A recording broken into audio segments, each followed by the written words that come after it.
getting out of debt was a miracle. Truly a miracle. When I had created my budget plan and I was focused on putting as much as I possibly could towards my loans, I there was no room for error. And errors being me getting sick, going to the hospital, having car trouble, right? There was no room for any of that to happen at all. And so when I say getting out of debt was a miracle, I truly mean it because I didn't have any of that. Some of the things that I was doing, in addition to not getting sick or whatever, that really stand out to me was one, I was donating plasma rather frequently. The most you can donate plasma is 2 times a week for as long as you can do it, right? So max 2 times a week. And if something's wrong through the screening process, every time you donate plasma, right, your protein's too fatty because you went to McDonald's right beforehand. You didn't drink enough water, so your hematocrit levels are too high. Your heart rate's too high or too low. Like, there's all these things that would defer you from being able to donate that day, right? And since you can only donate 2 times a week in a 7-day period, right, being deferred a day throws it all off. And then if you have like weekend plans or any you can't go, like, if you've never donated plasma, you probably cannot relate to the frustration that is there with that.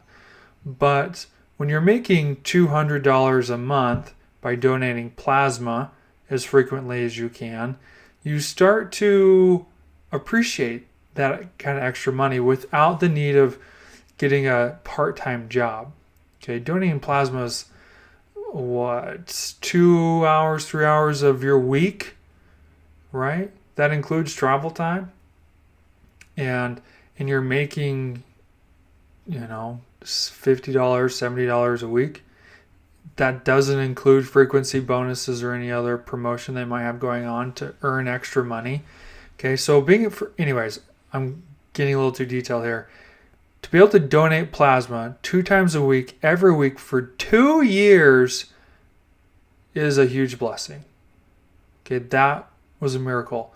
Because people who donate that often might find themselves getting sick and then they can't donate anyways, right? Or there's always the instances where they get a phlebotomist who stick that giant needle all the way through the vein and you get a hematoma and it looks like you have a bruise in the middle of your arm. Yeah, okay. Stuff like that keeps you from donating.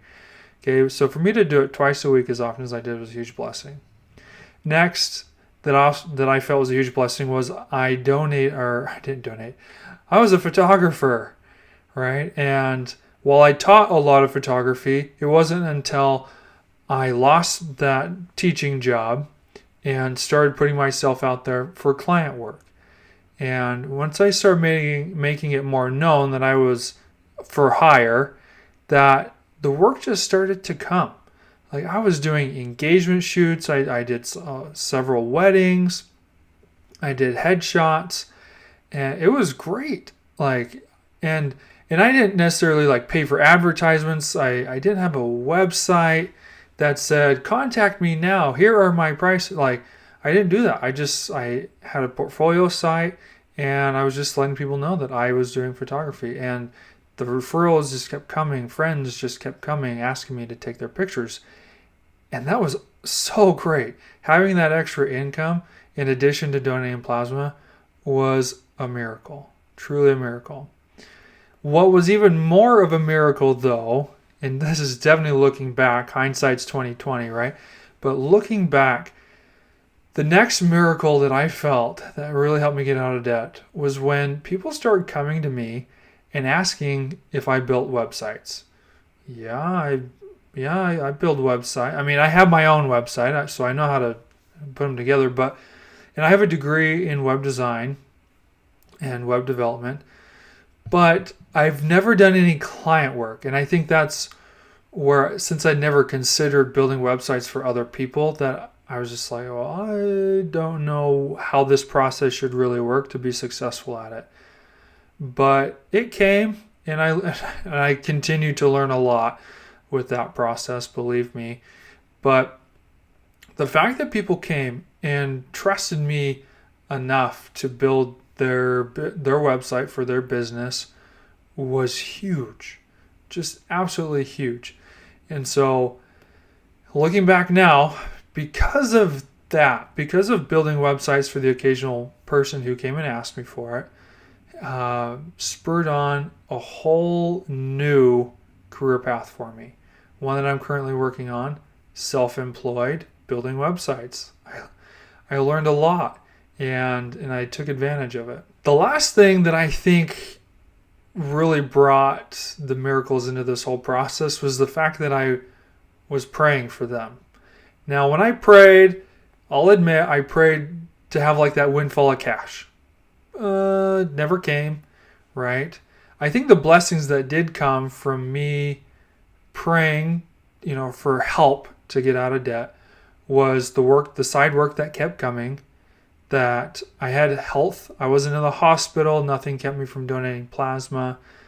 And I didn't have any car troubles either. And so I think there's something to be said about it. Now, I'm not suggesting you have to pray to get out of debt at all.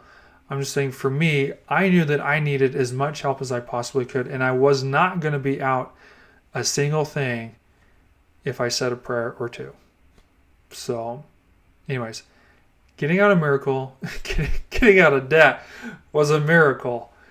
And I hope that as you go through the same process yourself of getting out of debt, that you take the time to recognize the small and simple things that facilitate you in doing the same thing. Because like I said, my budget was so fine-tuned that there was no room for error. And assuming yours is the same way, I think you can find things in your own life too that make it possible to have no errors in your budget.